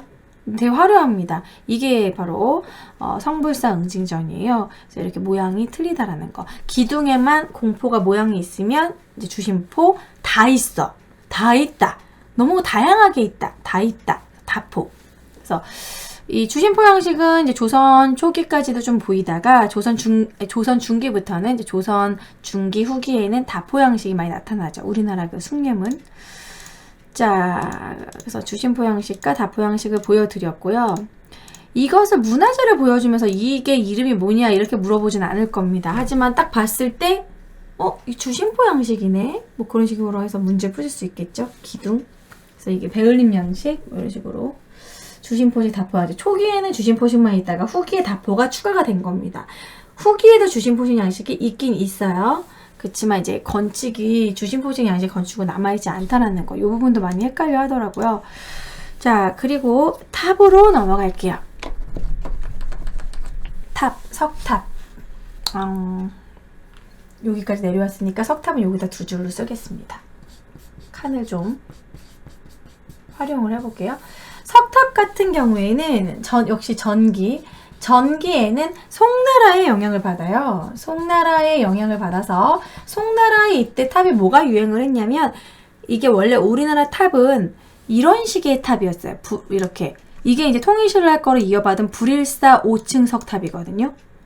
정린사지 5층 석탑. 그전에는 탑이 이렇게 사각입니다.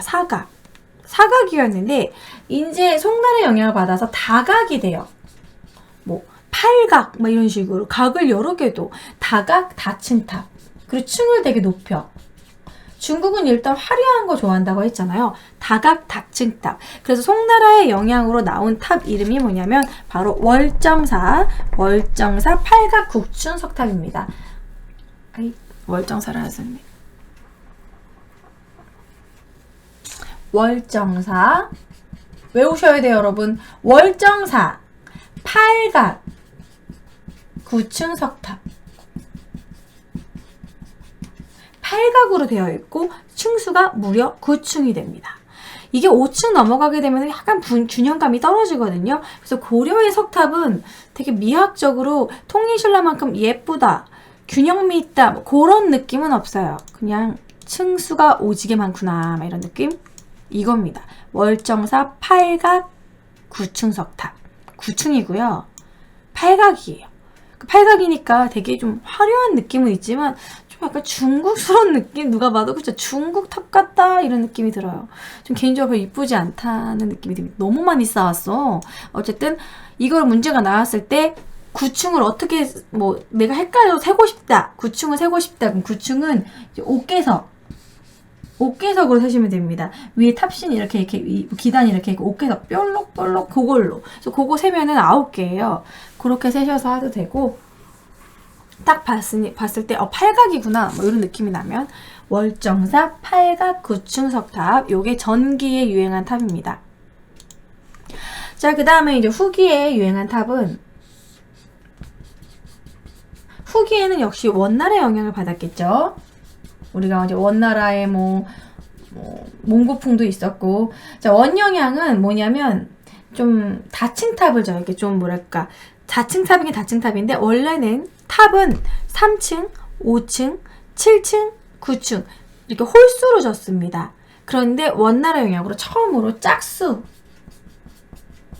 짝수층으로 지게 돼요. 원래 10층은 짓지 않았어요. 이제 불교적으로 원래 홀수만 치는 게 원칙이었는데 처음으로 짝수로 짓게 됩니다. 그래서 바로 경천사 10층 석탑.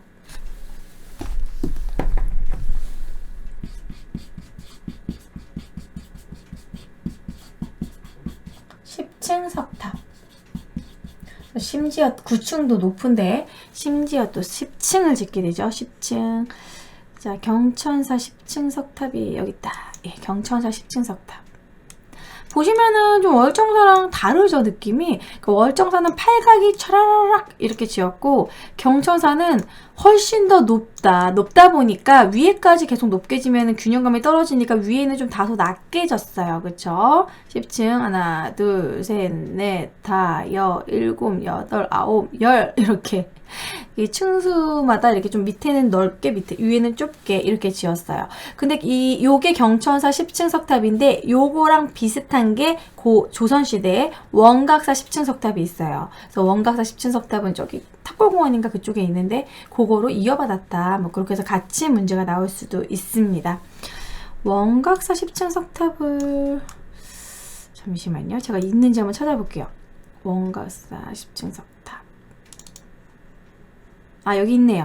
보여드릴게요. 너무 닮았죠? 보시면 거의 비슷하다고 할 수 있어요. 거의 쌍둥이 석탑 수준으로. 같은 거 아니거든요. 그래서 이게 경천사 10층 석탑이고 이게 원각사 10층 석탑.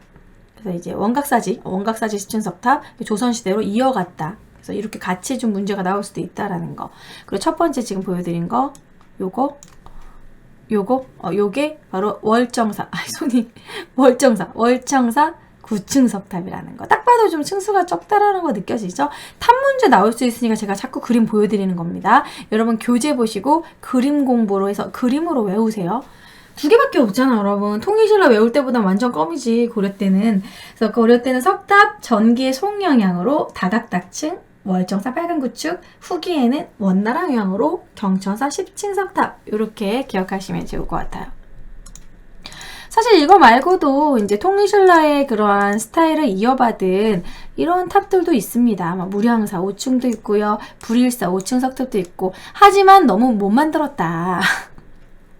특히 불일사 이거 너무 불일사도 그렇고 무량사는 특히 되게 좀 탑이 좀 균형미가 떨어진달까? 정림사지 5층 석탑 이런 걸 비하면 되게 날림으로 만든 느낌이에요. 고려 때는 탑이 이렇게 발달하지 않았어요.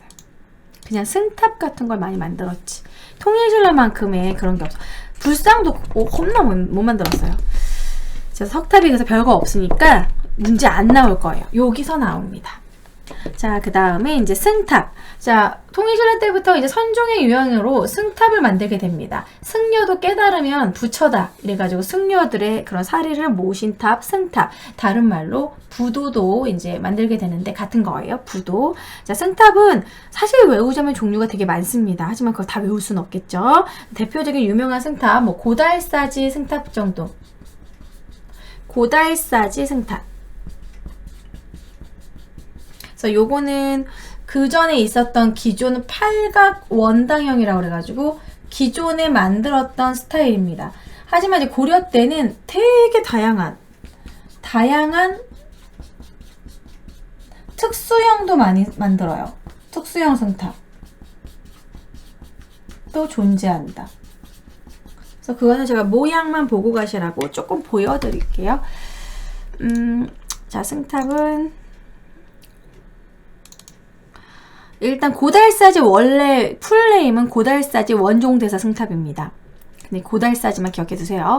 너무 유명한 승탑이에요. 잘 만든 승탑으로 팔각 원당형, 그러니까 이게 팔각으로 되어 있고 이렇게 원당으로 밑에 이게 받치는 원꽃 무늬가 원 모양으로 되어 있다. 그래서 고달사지 승탑, 이게 원래 기존에 있었던 승탑 모양입니다. 하지만 이제 특이한 모양을 막 만들기 시작을 하는데, 일단 흥복국사 실상탑은요 원형이에요. 이 원을 어떻게 깎았대? 은근히 잘 만들었어. 이것도 가운데 웬 원이 있어. 이런 특이한 것도 만들었고요. 이건 원형이라고도, 구형이라고도 하고 원형이라고도 합니다. 그리고 또 유명한 게, 잠시만요, 내가 이거 여기로 옮겨놨나? 지광국사 현묘탑이 현묘탑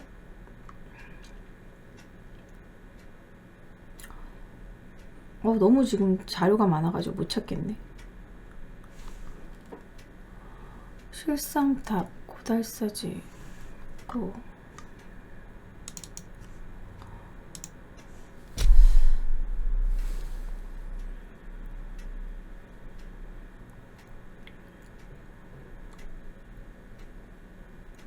아니 이게 왜 안 보이지? 잠시만요.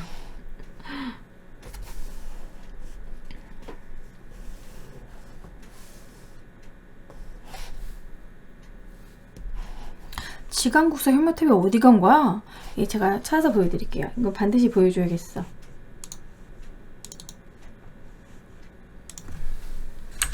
지광국사, 이게 되게 예쁘게 만들었거든요. 지광국사 현묘탑. 요게 좀 승탑보다는 실제 탑처럼 만들었어요. 꽤 잘 만든 거기 때문에 지광국사 현묘탑, 요 사진으로 보여드릴게요. 꼭 탑처럼 만들었어요. 그래서 이것도 좀 이형 승탑이라고 할 수 있습니다. 기존의 승탑 모양 같지가 않고 사각으로 만들었어. 탑 같다는 느낌? 이게 바로 지광국사 현묘탑. 지광국사 현묘탑. 그 다음에 이제 이 종처럼 만들어진 것도 있어요. 정말 막 여러 가지 모양만 막 만드는데, 자, 바로 보제존자, 신륵사 보제존자 승탑인데 종 모양이죠. 꼭 종처럼 만들었죠. 요렇게 다양하게 있다. 이것이 바로 고려의 대표적인 승탑이고, 문제가 나온다면 이 중에 하나인데요. 주로 이거 나오겠죠? 고달사지 나오겠죠? 자, 중급에서는 나와봤자 고달사지. 얘만 나올 겁니다. 고달사지 승탑, 뭐 이런 구형, 그리고 막 석탑형, 종형, 이런 것도 있었다. 다양한 특수형 승탑도 있었다라는 겁니다. 그래서 그냥 고달사지 승탑 정도만, 우리나라 국보기 때문에 여기 고달사지 승탑만 알아두시면 될 것 같아요. 자, 승차하고, 자, 승탑은 요 정도 보시면 될 것 같고, 그 다음에 불상으로 넘어갈게요. 불상도 뭐 딱히 잘 만들진 않습니다. 불상은요, 비율이 아주 폭망이에요. 비율이, 이거 뭐야, 웃기려고 만든 건가? 이럴 정도로 실제로 가보면 더 웃겨요. 얼굴이 너무 커. 그래서 비율 부분에서 좀 조형미가 퇴보되었다. 조형미가 쇠퇴되었다. 어떻게 디스를 해야 될지 모르겠네요. 너무 잘 못 만들었어. 조형미가 많이 퇴보됐습니다. 대표적인 게 이제 관촉사, 석조, 미륵, 불상인데 입상이에요. 석조, 미륵, 보살, 서있다에서 입상. 그래서 이렇게 큰 바위에다가 만든 것도 있고, 대표적인 게 유명한 게 철불이 이제 고려시대 나오기 시작하거든요. 광주, 충국리, 철불. 제가 대표적인 유명한 것만 몇 개 보여드릴게요. 자, 아까 말한 제가 정말 비율 폭망이라는 게 이겁니다, 여러분. 이게 뭡니까? 이거 재밌으라고 만든 거겠죠? 모자는 왜 쓴 거야? 안타깝게 약간 강호동씨가 생각나는. 그래서 통일신라의 석굴암에 비하면 진짜 그냥 만들었나 보다. 어쨌든 그래도 이제 약간 비율 부분이 많이 떨어지는데 실제 규모는 커요. 크게는 만들었지만 규모 면에서 통일신라 같은 그런 장인이 없었나 보다. 이런 안타까움이 있고. 그리고 광주 충군이 철불입니다. 그전에는 불상이 막 금동 불상 막 그런 식으로 뭐 아니면은 돌을 깎아서 만들었었는데 철불이 생겼다라는 게 좀 특징이죠. 광주 충군이 철불, 철로 만든 불상입니다. 매우 튼튼하겠네요. 그래서 이제 이런 관촉사, 이게 못생긴 게 관촉사 미륵보살이고 철불. 딱 봐도 뭔가 철 느낌 나지 않습니까? 녹슬었잖아요. 철불. 광주, 충국리, 철부. 그래서 불상은 요 2개 정도 교재에도 있으니까 한번 보고 넘어가시면 될 것 같아요.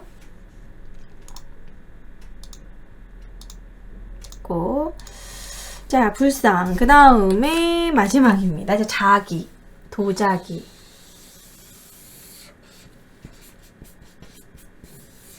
자, 고려의 문화 하면은 고려는 딱 유명한 게 역시 청자죠. 너무 중요합니다. 고려 청자. 그래서 고려는 처음에는 정말 고려만의 순수 비색을 발명하게 돼요. 순수 비색 청자. 이것을 송나라가 보고도 와, 정말 이렇게 예쁜 비색을 만들다니. 고려만의 청자 색깔이다. 그래서 송나라도 놀랄 정도로 너무나 예쁜 순수 비색의 청자를 만들게 됩니다. 바로 이것이죠. 푸른빛. 청자의 푸른빛. 백자는 좀 단아하고 깔끔하고 담백한 맛이 있다면 청자는 뭔가 럭셔리하고 빛이라는 게 하나의 보석이잖아요. 그럼 빛이 나는 푸른 청자. 순수비색 청자. 청자를 사실 도자기만 만들지 않고요. 이 청자가 엄청나게 발달해서 고려의 귀족 문화의 정점을 찍을 때 이 청자를 가지고 기와도 만들어져. 청자기와. 와, 멀리서 봤을 때 청자기와면 얼마나 푸르고 예뻤을까. 실제로 청자기와가 존재했다고 합니다. 그리고 청자 이렇게 침대, 청자 책상 뭐 이런 식으로 그런 귀족들의 가구를 청자로 만들기도 할 정도로 귀족 문화의 정점을 찍을 때 발달했다. 이 비색 청자에서 조금 더 이 청자 기술의 최고점을 찍은 게 바로 뭐냐면 바로 상감 청자예요.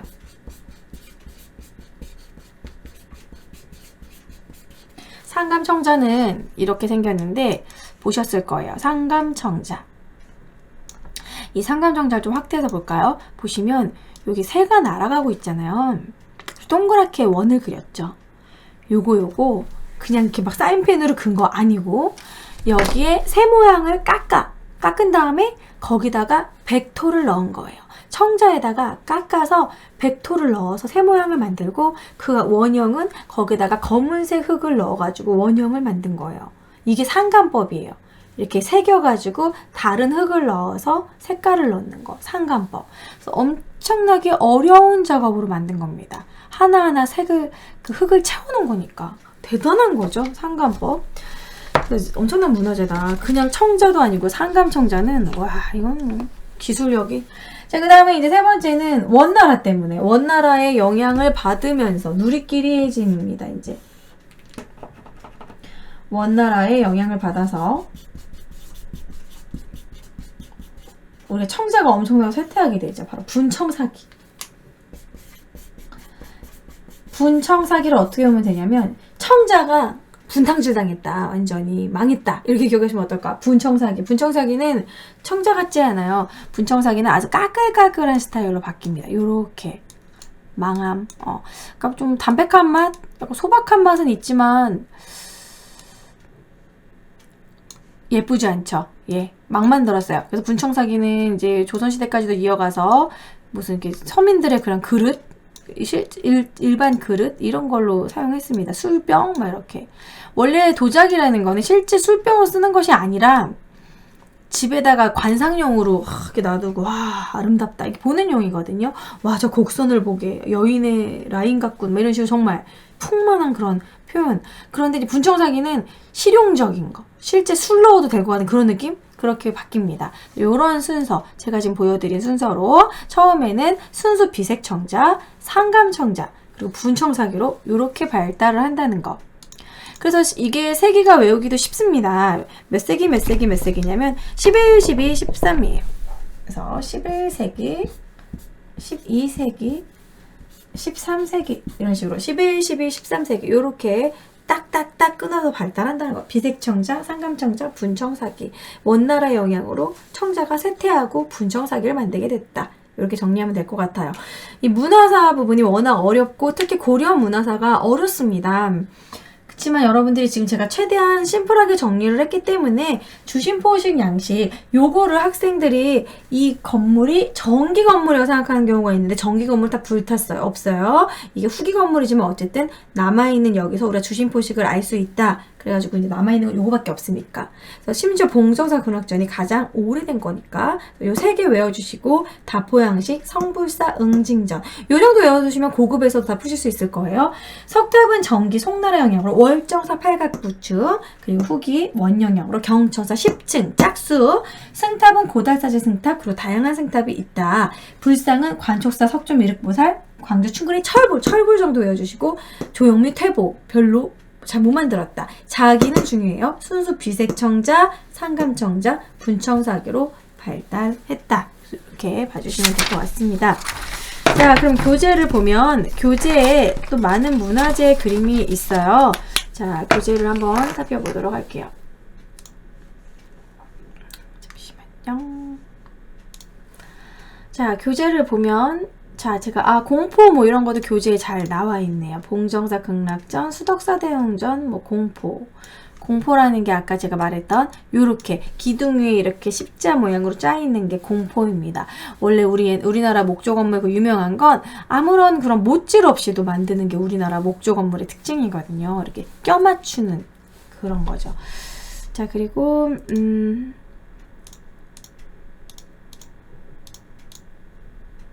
자, 탑들도 이렇게 비교해서 제 교재에 다 실어놨어요. 불일사, 오층석탑, 무량사, 월정사, 경천사 이 탑들 중에서 특히 경천사랑 월정사 비교해서 외워두세요. 경천사 8각 9층 8각 그리고 경천사 10층 겁나 높다. 이렇게 해서 딱 기억해 주시면 될 것 같고 자, 그리고 밑에서 자기화공예 설명했고요. 은입사랑 나전칠기는 설명 안 했으니까 그냥 교재 한번 읽고 갈게요. 자, 은입사와 나전칠기. 자, 문화재와 함께 같이 보도록 하겠습니다. 자, 보시면 은입사공예라는 건 뭐냐면 요거는 이런 청동 향로, 그러니까 이 청동으로 된 거에다가 이것도 역시 상감이랑 좀 비슷한데 파요. 파는데 정말 실 모양으로 판 다음에 거기다 은을 입힌 거예요. 그 판 부분에다가 은을 채워내서 반짝반짝하게 그렇게 그림을 표현하는 거죠. 그리고 청동향로, 청동정병이 있다. 그래서 은입사 기술 동그라미 해주시고 나전칠기는 지금도 있는 나전칠기 약간 그런 조개 같은 걸로 해가지고 나전칠기 보시면 알 거예요. 그래서 요런 거, 요거 나전칠기, 연주화 요런 게 나전칠기. 청자, 주전자, 청자 이런 매병. 이게 원래 상감청자가 실제 풀네임이 청자, 상감, 운항문이 매병이죠.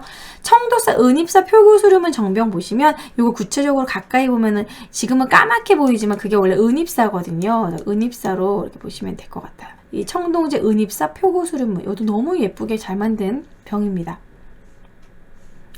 자, 그 다음에 이제 글씨와 음악은 교재 보면서 정리할게요.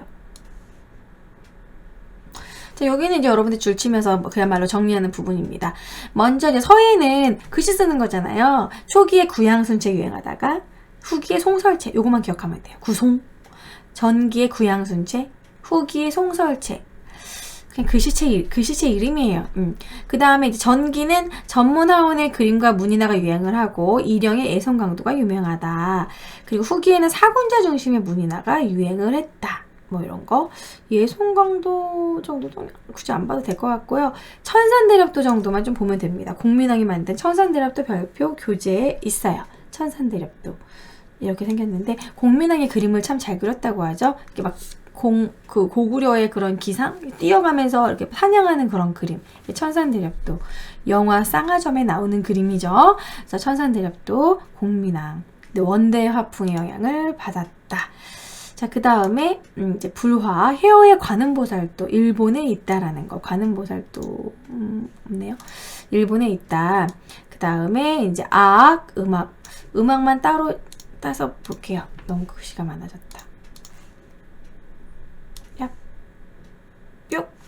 자, 보시면은, 자, 음악, 송에서 수입한 그런 대성악이 궁중음악으로 발달. 악은 궁중음악으로 기억하시면 돼요. 악은 궁중음악. 향악은 다른 말로 소각이라고 하는데, 우리 고유의 음악. 그러니까 이 향악을 고향 향자로 생각하시면 돼요. 동네에서, 고향에서 부르는 노래. 이제 소각이라고도 하는데 막 한림별곡 동동 이런 건 막 사랑의 마음을 표현하고 이런 거예요. 우리 고유 음악의 당악의 영향을 좀 받아서 동동 한림별곡 이거는 향악, 그리고 악은 궁중음악으로 발달했다. 그래서 그렇게 그냥 줄 치시고 정리하고 넘어가면 될 것 같습니다. 반드시 달달달 암기할 내용은 아니에요. 그래서 이렇게 해서 문화 파트가 끝났습니다, 여러분. 많이 힘드셨죠? 이게 문화 파트 대체 어떻게 공부해야 돼요? 이렇게 하는데 문화 파트는 뭔가 우리 문화재에 사랑을 갖고 애정을 갖고 이제 여러분들이 이제 포털 사이트에 이거를 좀 쳐가면서 문화재를 자꾸 이렇게 좀 눈으로 보면서 아, 예쁘다, 잘 만들었다 이런 마음을 갖고 나중에 내가 여기에 이제 관광을 가가지고 볼 때 내가 좀 알고서 좀 관광지에 가서 보고 싶다. 뭐 그런 마음으로 좀 공부하시면 어떨까 싶네요. 자, 그러면 이제 문제를 풀어보도록 하겠습니다. 자, 문제가 자, 지금 이제 120페이지. 자, 120페이지. 잠깐만 글씨 좀 키워. 자, 120페이지 26번하고 28번 한번 풀어볼게요. 자, 먼저 26번입니다. 26번 다음 물에 대한 설명으로 옳은 것은 고려의 승려, 생물연대 몇 년부터 몇 년, 불일 보조국사, 아직도 누군지 모르겠다. 근데 건수 정예 결사문, 정예 나왔네. 정예가 뭐를 했다? 쌍수. 자, 정예 쌍수 기억나죠? 정예 쌍수 나오면 누구? 진울이죠. 진울이라고 쓰고, 정예 쌍수 도노점수 정답 바로 나오네. 1번이네. 2번엔 무예가로 불교 대중하는 원효고요. 화엄 일승법계도 화엄종 나오면 의상. 4번 유불일치설, 이거 해심이죠. 불교 관련 설을 중심으로 삼국유사 일연이죠. 정답은 1번. 여기 정예 나오니까 쌍수죠. 정예는 쌍수. 거기 외워주시고, 그 다음에 28번. 28번은 이걸 보고 되게 어려운 문제라고 생각할 수도 있는데요. 그렇지 않아요. 문제에 답이 다 있습니다. 조사보고서에 보면 고려시대 줄치고 동그라미 고려시대 불교문화. 그래서 이 각 지역의 고려시대 문화를 알아보자. 그럼 여기서 고려시대 아닌 게 있으면 그게 답이겠지. 옳지 않은 것이니까. 고달사지 승탑 고려 거죠. 월정사 팔각구충 고려 거죠. 부석사 무력수전 고려 거죠. 관촉사 석조 미륵보살 나 맞죠. 화엄사 각항전 안 배웠어. 이게 정답이죠. 정답은 4번 화엄사 각황전 조선시대 겁니다. 조선시대 증축을 했어요. 그래서 조선 숙종 때 증축한 거 새로 만든 거기 때문에 화엄사 각황전 조선시대 겁니다. 그리고 딱 봐도 잘 안 보일 수도 있겠지만 2층이에요. 화엄사 각황전은 2층으로 만들었습니다. 이제 기술력이 발달한 거죠. 실제로 가면 안에가 통층인데 앞에서 봤을 때 2층으로 만들어서 마치 남대문, 동대문 이런 식으로 2층으로. 그래서 2층으로 만든 건 무조건 조선시대예요. 고려 때는 2층으로 된 게 없습니다. 그래서 다 정답은 3번이다. 그 다음에 네. 다음 장 122페이지. 자, 122페이지 탑사진 많이 나온 걸로 한번 최대한 문화재 사진 많은 걸로 문제 풀어보죠. 그리고 이제 하는 거를 보면 이 지문을 보면 이 출제자가 이걸 되게 좋아하나 봐 막 이런 게 있어요. 왜냐면 그 출제자도 그 그림 또 쓰고 하기 때문에 화엄사 각항전 또 나왔어. 좋아해. 그쵸? 자, 보시면 다음 편지에 소재가 된 문화유산으로 옳은 것은 글씨가 안 보니까 제가 올려둘게요. 안녕, 잘 지내고 있니? 나는 지난 주말에 경상북도 영주로 답사를 다녀왔어. 영주 동그라미. 가장 기억에 남는 거는 고려시대에 만들어진 목조 건축물이야. 고려 동그라미 목조. 이 건물은 배울림 기둥을 배울림 동그라미. 위에만 공포를 올린 주심포 동그라미. 그런 설명을 들었어. 오래전에 세워진 건축물이라 아직도 잘 남아있다는 게 놀라웠어. 다음에는 우리 같이 가보자. 데이트 신청인가요? 자, 그러면 여기서 보시면 배을림 주심포 나왔죠? 그럼 아까 우리 주심포 외웠던 봉정사, 무석사, 수덕사 중에 하나겠네? 그거 고르면 되겠죠? 정답은 5번이죠. 부석사, 무량수전. 참고로 써놓으세요. 계암사 대웅령 조선시대. 금삼사 딱 보더라도 지금 몇 층이야? 3층이네요. 얘는 조선시대. 층수 많아지면 조선시대입니다. 화엄사 각항전 2층이죠. 조선시대. 무량사 극락전도 2층. 조선시대. 그래가지고 화려해지고 훨씬 더 층수가 많이 생기면 조선시대입니다. 정답은 5번 부석사 무량수전. 31번 국보 48-1호다. 고려시대 거다. 다각형의 다층 석탑. 다각 다층. 2단의 기단 위에 탑신부와 상륜부를 세웠으며 탑 앞에는 공양하는 모습의 석조보살 좌상이 있다. 모르겠지만 다각 다층 나오면 월정사밖에 없죠. 정답은 4번 월정사 8각 9층 석탑. 중급에서는 참 고맙게도 글씨 다 써줘요. 탑만 나오지 않고 탑 이름도 써줍니다. 그래서 충분히 여러 문제 풀 수 있어요. 1번부터 볼게요. 불국사 시대가 안 맞죠. 통일신라잖아요. 가문사지 통일신라. 신문왕이 자기 아버지 위해서 만든 거. 그리고 정림사지 5층 석탑 백제죠. 그리고 화엄사 사사자 3층 석탑 요것도 통일신라입니다. 정답은 시기적으로도 4번밖에 없겠죠. 층수가 많고. 그래서 정답은 31번에 4번. 여기까지 풀고요. 이렇게 고려의 문화사가 끝났고 고려 파트는 이렇게 끝이 났습니다, 여러분. 자, 다음 시간에는 조선시대 파트 들어가도록 할게요. 오늘 문화사 공부하시느라 너무너무 수고하셨습니다, 여러분. 안녕!